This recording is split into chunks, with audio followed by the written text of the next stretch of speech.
Hello good morning, नमस्कार, आदाब। एक बार फिर से आप सबका स्वागत है वाईफाई स्टडी स्टूडियोज चैनल पे which is a part of Unacademy. तो यहाँ पे हम लोग शुरुआत कर चुके हैं ऑलरेडी, कल से आपकी सीरीज स्टार्ट हो चुकी है most expected question for the examination. तो यहाँ पर हम लोग डिस्कस करने वाले हैं आज डे 2 और देखते हैं कि दोनों एग्जाम्स के लिए कौन कौन से पेपर हैं जो आपके लिए इंपॉर्टेंट है। मैंने आपको पहले ही बताया था कि यूपीएसआई की एनालिसिस तो ऑलरेडी चल रही है, बट एसएससी के एनालिसिस के ऊपर बैन लगा हुआ है तो इसकी वो एनालिसिस नहीं हो सकती, बट क्वेश्चन तो मुझे मिल ही रहे हैं, तो उसके बेसिस पे क्या क्या चीजें हो सकती है वो मैं आपको बताती जा रही हूँ। ठीक है, एनालिसिस इज नॉट अलाउड। तो कल भी मैंने पढ़ा था कि मैम एनालिसिस कराओ एनालिसिस, बेटा अलाउड नहीं है ना, तो दैट्स अ रीजन। ओके, इसके अलावा जरा यहाँ पे देख लेते हैं कि क्या क्या बातें हैं। हाँ जी, सबसे पहले और इम्पोर्टेंट बात आपके लिए करंट अफेयर्स लाइव का क्लास 6:45 AM शार्प मिस मत किया करो, फिर से बोल रहे हैं, वरना फिर वही वाला खेला हो जाएगा जो वेस्ट बंगाल में हुआ था। ठीक है, तो प्लीज इसको मिस मत करिए। अब तो आप लोगों के लिए अलग से जो स्टेट वाला कॉन्सेप्ट था वो वापस से मैंने स्टार्ट कर दिया ताकि आपका जो मैक्स टू मैक्स टाइम है वो रिवीजन के लिए भी यूज हो सके। इसके अलावा किरण पब्लिकेशन की जो किताब है लूसेंट आप सबने पढ़ी हुई थी, तो आप ही लोग बोले तो मैम किरण पढ़ा दो। आप जब पढ़ा रहे हैं तब पढ़ना नहीं है, और फिर जब पेपर आएगा फिर उसके बाद में कहेंगे मैम ये वाली किताब पढ़ा दो। तो बेटा जिस टाइम पे जो चीज तुमको पढ़ाई जा रही है, अगर उस चीज को तुम उसी टाइम पर पढ़ के खत्म करोगे तो वो तुम्हारे लिए ज्यादा बेटर होता है, क्योंकि एग्जामिनेशन टाइम पे इतनी सारी चीजें होती है, इतना स्टफ होता है ना, समझ नहीं आता कहाँ पे शुरू करें और कहाँ पे खत्म करें। Alright, so this is our point। 10:30 बजे और 2 बजे क्लास हो रहा है। क्लासेस के लिए अगर आपसे कोई कोड पूछता है तो आपको प्रति 10 मेंशन कर देना है, आराम से लॉगिन हो जाएगा, कोई प्रॉब्लम नहीं आएगी। तो प्लीज क्लासेस को मिस मत करिए, दोनों क्लास अनअकैडमी पे हो रहे हैं। चलिए आगाज करते हैं, शुरुआत करते हैं। एक बार इसी क्लास के लिंक को लाइक और शेयर मार दीजिएगा। पहला सवाल आपके सामने आता हुआ, ऑल सेट ना? हाँ जी, नोबेल पीस प्राइज विनर एबे अहमद, ओहो, पूछा जा रहा है कि कौन सी कंट्री से बिलोंग करते हैं। तो हलवा टाइप का सवाल है। आपको मैंने करंट अफेयर्स की क्लास में ऑलरेडी पढ़ा दिया है कि जो एबे अहमद जी हैं इनको एक बार फिर से पीएम के रूप में अपॉइंट किया गया है इथियोपिया के अंदर। तो इथियोपिया एज अ कंट्री जहां पे ये आपको देखने को मिलेंगे। इथियोपिया के अंदर एक डैम भी है जो कि काफी ज्यादा डिस्प्यूटेड है, जिसका नाम है ग्रैंड रेनेसा डैम। तो ये ध्यान रखिएगा, ये भी नहीं मिलेगा। कौन सी नदी के ऊपर? नाइल नदी के ऊपर। अगर तुमसे पूछा जाए इथियोपिया की कैपिटल क्या है, तो यहाँ पर ये ध्यान रखिएगा अदीस अबाबा, और बिर जो है वो इसकी करेंसी हो जाएगी। अगला सवाल, in which year right to property was removed from the fundamental rights. वो कौन सा वाला ईयर है या वो कौन सा वाला अमेंडमेंट है जिसके थ्रू फंडामेंटल राइट्स के अंदर से जो राइट टू प्रॉपर्टी है उसे निकाल दिया गया।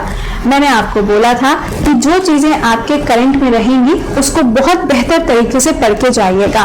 कहा था कि नहीं कहा था? जितनों ने यहाँ पे गोला टिकाया है क्लास को उनकी नैया डूबी है। कहा था ये पढ़ लेना, यूपीएससी ने पूछा, यूपीएसआई ने पूछा, आगे वाले पेपर ने भी पूछा, मतलब सबने घुमा फिरा के सवाल के ऊपर घुमा के सवाल बनाए हैं। तो एक बार फिर से मैं रिपीट कर दूं, this is a fundamental right जो कि आपको आर्टिकल नंबर 21 के अंदर देखने को मिलता है। अगर तुमसे पूछा जाए कि right to use the internet, क्या ये भी फंडामेंटल राइट है?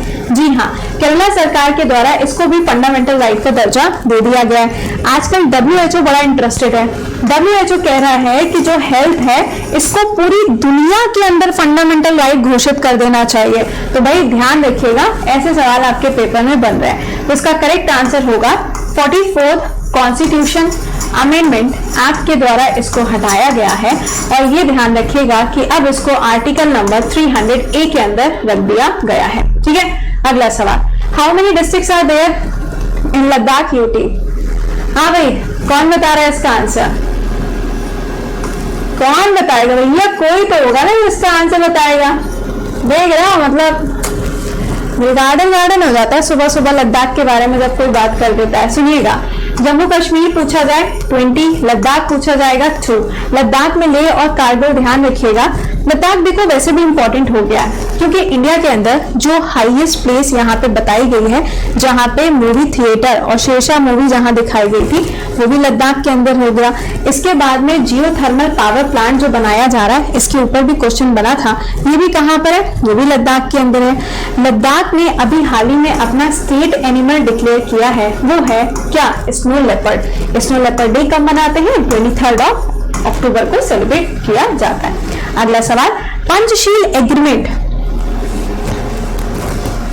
आंसर कर लो भैया, अभी भी नहीं कर पाओगे तो फायदा क्या है। कौन कौन से देशों के बीच में साइन हुआ था? सबसे पहले ये चाइना और इंडिया के बीच में साइन होता है, आगे चल के ये इंडिया नेपाल, इंडिया म्यांमार, इन सभी देशों के साथ में भी इसको साइन किया जाता है। इसका सिंपल सा बेसिक सा एक कॉन्सेप्ट है कि भैया 5 पॉइंट है, इन 5 पॉइंट को आपको फॉलो करना है।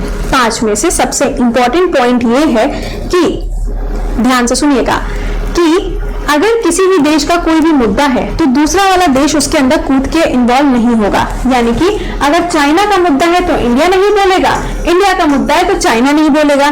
चाइना कहता है मुद्दा किसी का भी हो मैं तो बोलूंगा चाहे कुछ भी हो, तो चाइना का अपना अलग ही यहाँ पे स्वाद चलता है और 1954 में इसको साइन किया गया था।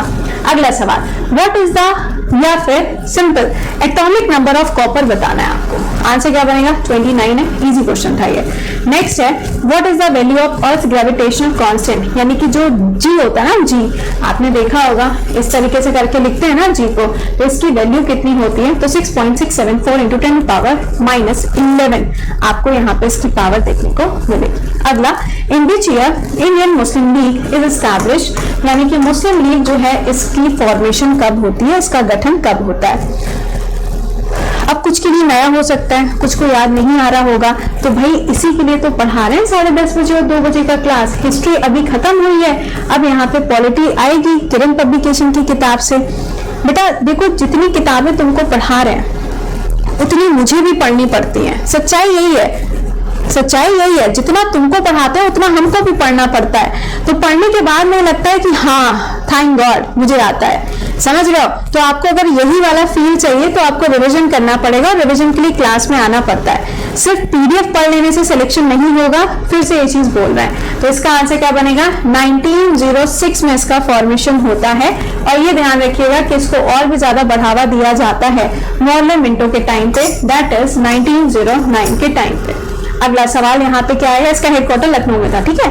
नेक्स्ट, बंकारपुर वाइल्ड लाइफ सेंचुरी कहाँ पे है? अब भैया मन बंकापुर जो है, बंकापुर यानी कि बैंक का कोई एक लोकेशन होगा? नहीं, ऐसा नहीं है। दिस इज कर्नाटका के अंदर आपको इसकी लोकेशन मिलेगी।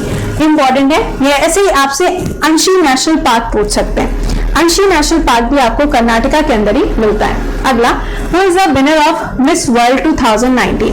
मिस वर्ल्ड 2019 का जो खिताब है वो किसने जीता था? तो टोनी एन सिंह ने जीता था, जमाइका। आई होप कि ये नाम देख के आपको तुरंत से क्रिस गेल की याद आ गई होगी। अब करंट अफेयर्स के क्लास में आए होंगे तो याद आई होगी, वरना नहीं आएगी। क्रिस गेल आप सभी लोग जानते हैं, जिनकी बड़ी खूबसूरत सी जुल्फें हैं। तो क्रिस गेल जो है, इन्होंने कहा है कि मैं रिटायरमेंट तो लेना चाहता हूं, लेकिन मैं अपना आखिरी वाला जो मैच है वो कहाँ खेलना चाहता हूं?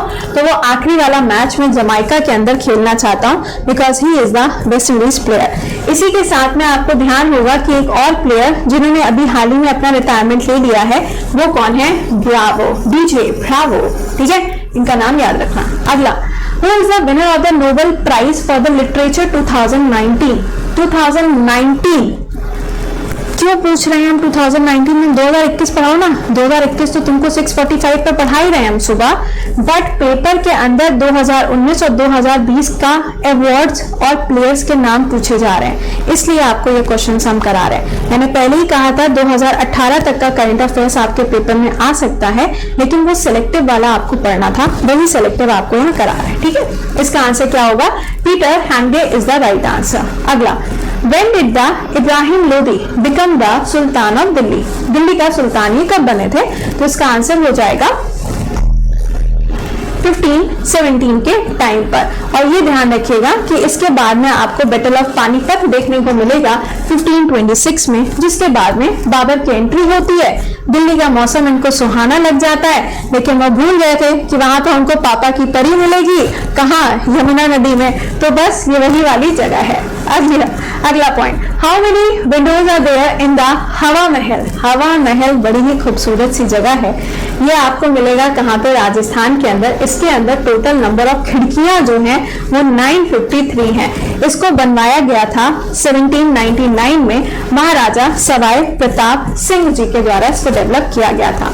अगला, रोहतांग टनल, वेरी इंपॉर्टेंट, कहाँ मिलेगा? हिमाचल प्रदेश के अंदर आपको ये मिलता है। और ये ध्यान रखिएगा कि इसका जो नया नाम रखा गया है दैट इज अटल टनल। अगर आपसे अटल कॉन्वोकेशन सेंटर पूछा जाएगा तो आपको जाना पड़ेगा कहाँ पर? जयपुर के अंदर। और अगर आपसे यहाँ पे पूछा जाता है टनल तो आप कहोगे क्या? हिमाचल प्रदेश। इसका जो डिस्टेंस है दैट इज 9.02 किलोमीटर्स और ये आपको पीर पंजल के ईस्टर्न साइड पे देखने को मिलता है। ये वाला जो पॉइंट है ना, ये एसएससी ने पूछा था, ठीक है, ये पॉइंट याद रखिएगा। चलिए नेक्स्ट पे आते हैं। अगला क्वेश्चन क्या है? Fundamental duties has been taken from the constitution of which country, यानी कि जो मौलिक कर्तव्य हैं वो हमारे संविधान के अंदर कौन से वाले देश से लेकर जोड़े गए हैं? तो इसका आंसर होगा यूएसएसआर। कई बार क्या होता है ऑप्शन में यूएसएसआर नहीं दिया होता, वहां पे रशिया लिखा होता है, तो कंफ्यूजिया मत जाइयो, सेम चीज है, ठीक है। रशिया जो है ये बनता है जब यूएसएसआर टूटता है, कब? कितने देश निकलते हैं? तो उसी में से सबसे जो बड़ा देश निकलता है वो कौन सा है? रशिया। आज के टाइम पे कजाकिस्तान, तुर्कमेनिस्तान, तजाकिस्तान, ये जो कंट्रीज है ना, ये सारी की सारी पहले इसी का हिस्सा हुआ करते थे, ठीक है। तो चलो इसका आंसर क्या हो गया? यूएसएसआर हो गया।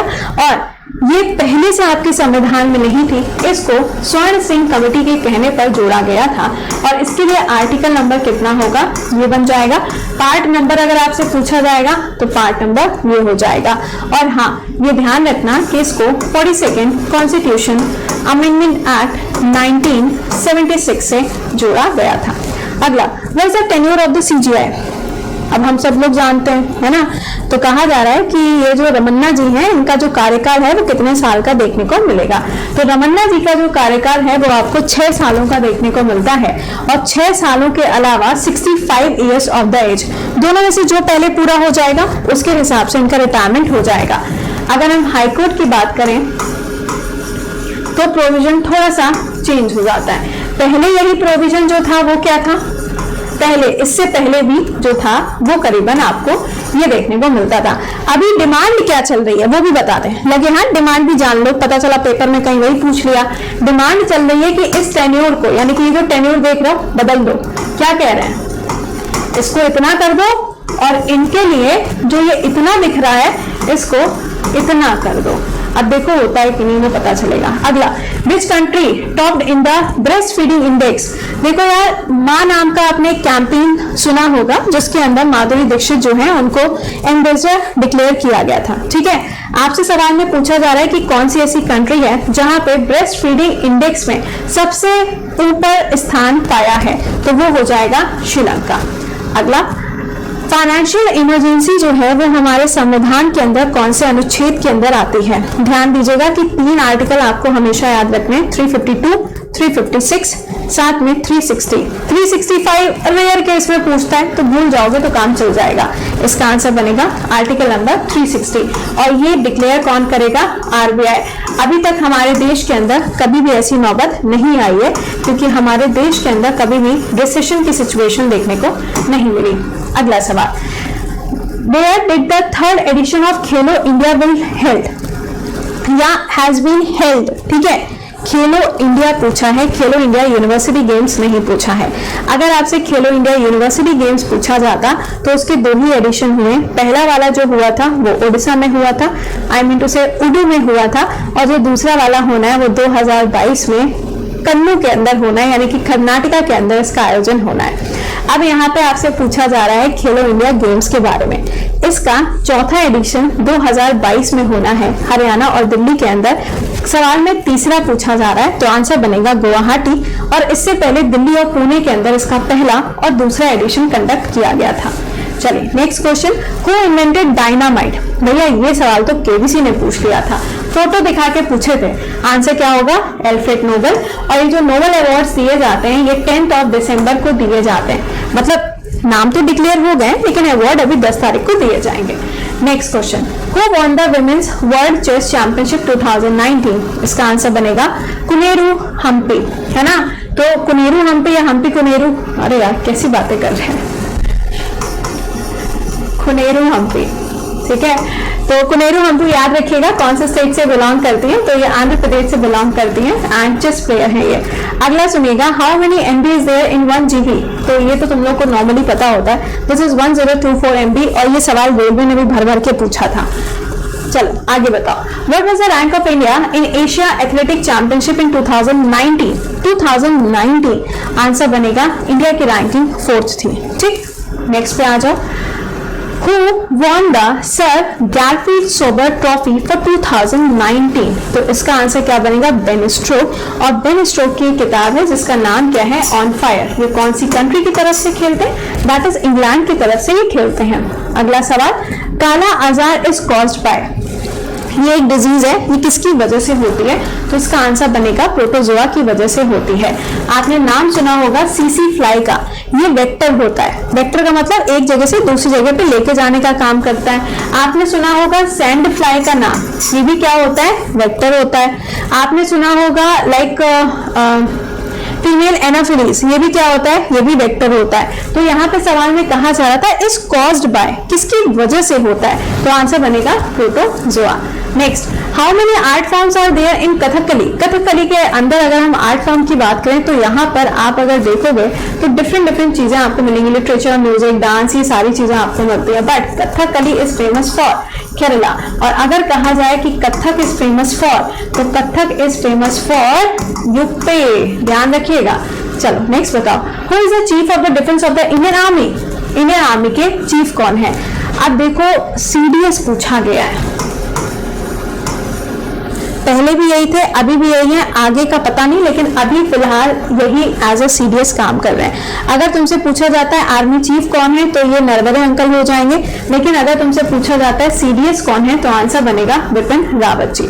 Next, hard disk is a type of which type of the storage, मतलब जो हार्ड डिस्क होती है वो किस टाइप का स्टोरेज सिस्टम होती है, मतलब प्राइमरी है, सेकेंडरी है? देखो प्राइमरी तो वो होता है कि हमारे लैपटॉप में चीजें जो है वो सेव हो गई, लेकिन जैसे आप पेन ड्राइव यूज करते हो, फ्लॉपी डिस्क तो बहुत पुराने जमाने की बात हो गई, फ्लॉपी डिस्क का इस्तेमाल किया जाता है, तो ये सब सेकेंडरी स्टोरेज होता है कि हमने उसके अंदर डेटा को कन्वर्ट कर लिया, उसको सेव कर लिया और फिर अपने पास में उसको रख लिया, तो वो दूसरा वाला क्लॉज होता है। तो इसका आंसर क्या बनेगा? इसका आंसर हो जाएगा सेकेंडरी स्टोरेज डिवाइस होती है। ठीक, अगला, who won the Durand Cup 2019? इसका आंसर बनेगा क्या?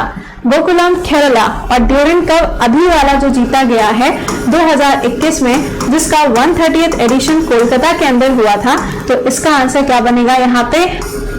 FC Goa is the winner. Okay, चलो नेक्स्ट पे आ जाओ, who was the chairperson of the drafting committee of Indian constitution? BR Ambedkar ji जो थे, उनको प्रारूप समिति के अध्यक्ष के रूप में जाना जाता है। टोटल नंबर ऑफ मेंबर्स अगर पूछे जाएं तो आपको 7 मेंबर इसमें मिलेंगे। ब्लैक बग का साइंटिफिक नेम क्या है? आपने सुना होगा चिंकारा, नहीं वो सलमान खान वाला जो केस हुआ था ना, ये उसके बारे में डिस्कशन किया जा रहा है यहाँ पे। तो इसका आंसर क्या होगा? एंटीलोप तो है, एंटीलोप जो है ना वो लद्दाख में भी पाया जाता है, पर वो दूसरा वाला है। ये एंटीलोप कौन सा वाला है? जो आपको राजस्थान या गुजरात वाले एरिया में मिलता है। सर्वी कैपरा इज द नेम। चलिए, तो ये तो बातें हो गई इसके बारे में। अब आपसे मिलते हैं 6:45 AM। सेशन को एक बार से लाइक और शेयर मारिएगा। मजा आ रहा है कि नहीं आ रहा है? चीजें सॉल्व हो रही है कि नहीं हो रही, बताया करो यार। कहाँ? कमेंट बॉक्स में। इसके अलावा आपका जो नया पेड बैच स्टार्ट हो रहा है वो 17 तारीख से स्टार्ट होने जा रहा है। अगर आपने अभी तक ज्वाइन नहीं किया है तो आप ज्वाइन कर सकते हो, क्योंकि आपके पास में भी मौका है जब आप सारे एजुकेटर्स के क्लासेस को अटेंड कर सकते हो। कैसे ज्वाइन करना है? वीडियो के डिस्क्रिप्शन में लिंक लिखा हुआ है, वहां पे जाके सफलता बैच के नाम से आपको बैच मिलेगा, जहां पे कोड लगेगा कृति 10, और आप इसको अपने हिसाब से ज्वाइन कर सकते हैं। 1 साल के लिए ज्वाइन करोगे तो अमाउंट इतना है, लेकिन जब आप कोड लगाओगे तो ये 10% कम हो जाएगा।